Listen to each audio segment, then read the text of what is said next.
case you're unaware of it, we have Oktoberfest going on this weekend. Glad you could join us. I'm glad you made the extra effort coming here this morning. I know parking is tough, so I appreciate you guys being out here. Well, we probably don't talk too much about Oktoberfest. It's what takes place on the Friday morning of Oktoberfest. On some level, it's probably the best kept secret about St. Peter's. You may have heard about it, perhaps. Perhaps you might have witnessed it yourself, but each Friday morning of the Oktoberfest, we open up our rides, our grounds for these special children with special needs, usually mentally challenged and some also physically challenged as well. The Knights of Columbus started this 26 years ago and is going strong. And this Friday we have about 540 children come. Imagine the rides, you hear their excitement, the joy in their voices.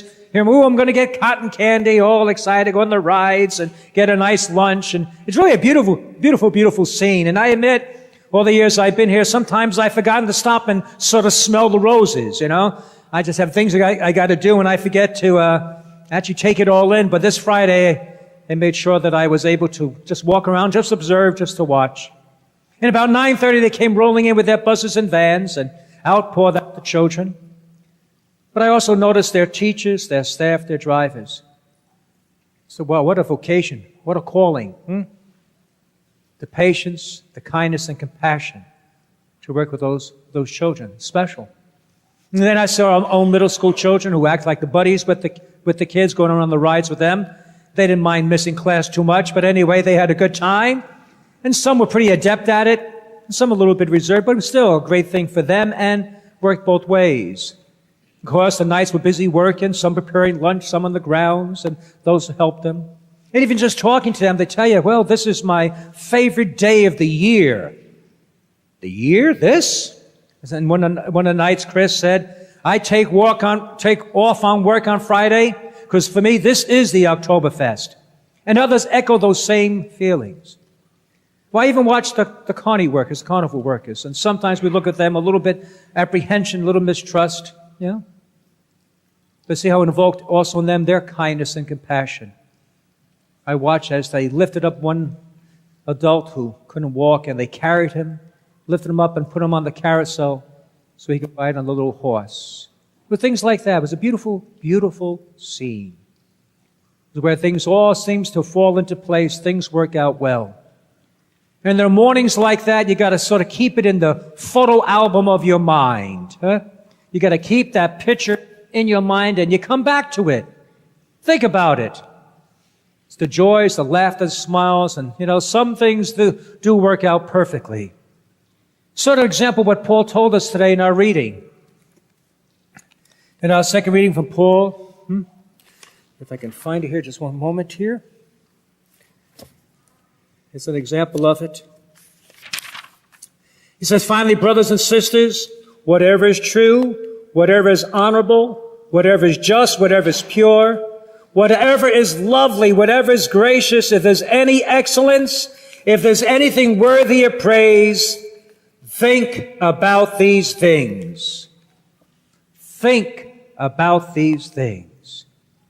So what do you think about? What do you think about when your mind is wandering, when you're driving the car, brushing your teeth? What do you think about?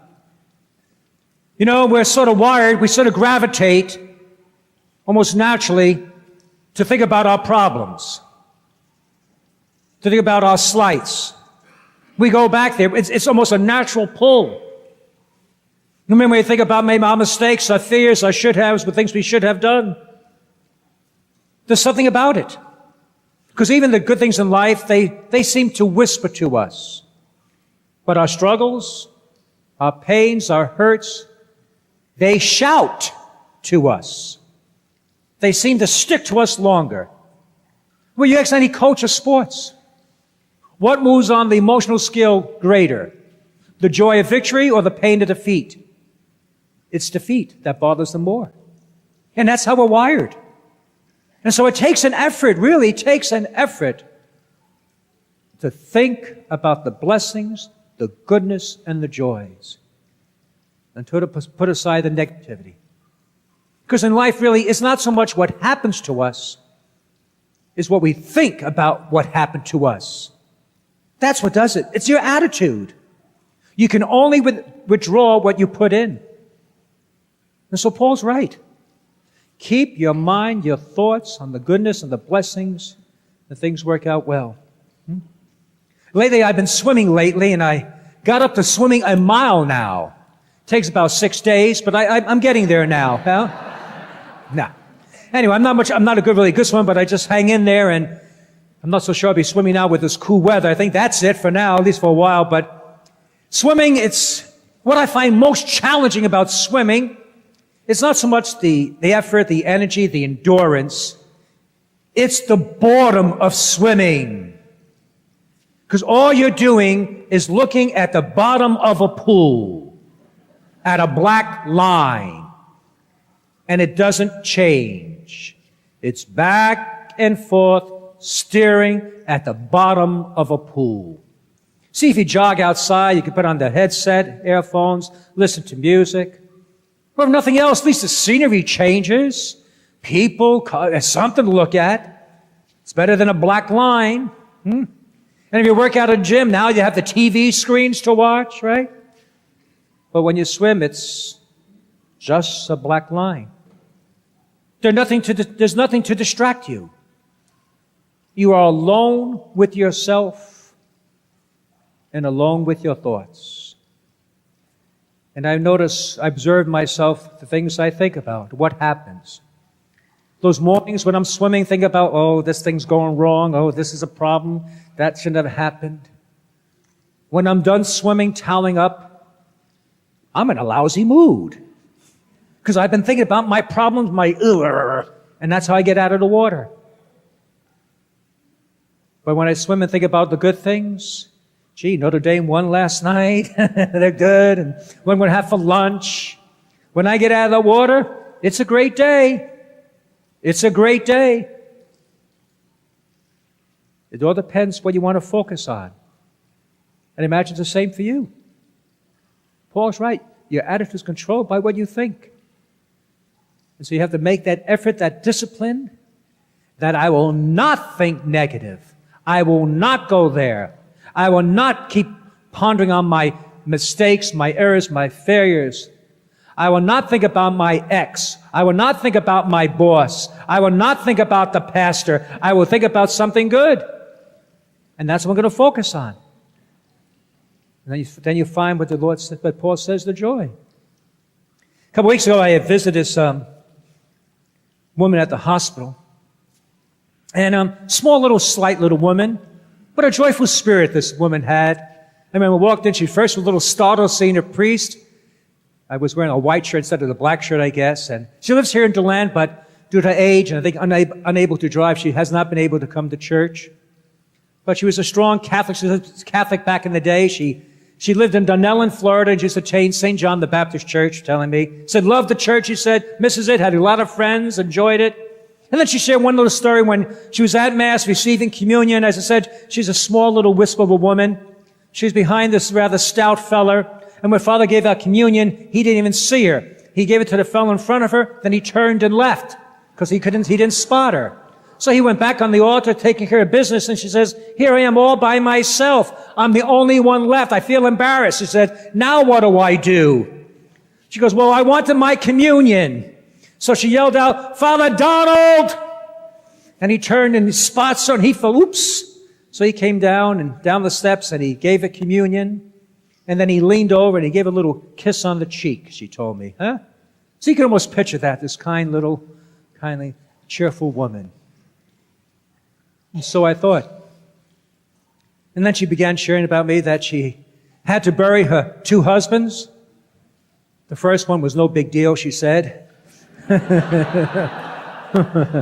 No offense. Her words, not mine. Actually, it's really serious, though. He not only abused alcohol, but he abused her verbally and abused her physically.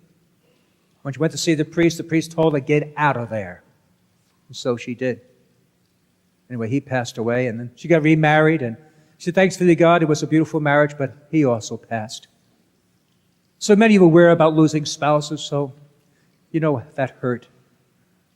And then she shared with me that she said, I had to bury my 16-year-old son. And even as she said it, You can feel the emotion, even though it's been many, many years since. You parents know that pain never is erased, it never goes away, she said.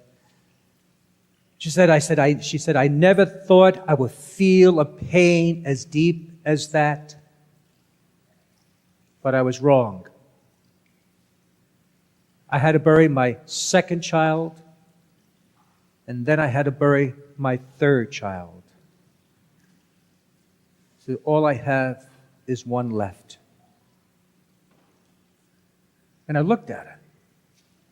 For just a few moments before, I thought, here's this kindly, gentle, cheerful woman without a care in the world other than the aches and pains of getting older. But the hurt. And I am sure she does what St. Paul tells us. Because if she were to think about burying 3 of her children, about that first marriage, she would be a basket case. She'd be helpless. But I think she made a decision that I will focus on what I have left and not what I have lost. That even in the midst of this pain and hurt, I will focus on the good and the blessing. And I think that's why she has that beautiful attitude. She focuses on what Paul says. Whatever is true, honorable, just, pure, whatever is lovely, whatever is gracious, if there's any excellence, anything worthy of praise, you think about these things. And so I challenge you, and I challenge myself this week to think about these things. You see, our mind is like a huge TV screen. The thoughts or memories are like the many, many different TV shows. And like many guys who watch TV, we sit there with our clicker, and those thoughts go through our mind, and we just kind of click, no, not that thought. And then all of a sudden, we find something that hurts the pain, and we said, I'll watch this. We brood over it. We go over it. And it just destroys our spirit. You can't go there. You can't go. You got to change that channel. Go to Hallmark Station, whatever it is, all right? And focus on what the lovely, what is good, what is gracious, what is pure, what is ever worthy of excellence. Think about those things. So this week, I challenge myself and I challenge you that we will not think of anything negative. No hurts, no pain, no mistreatments, no slights. When they come, we're going to change that channel. We'll fill our mind with good thoughts. And then the God of peace will be with us. God bless you.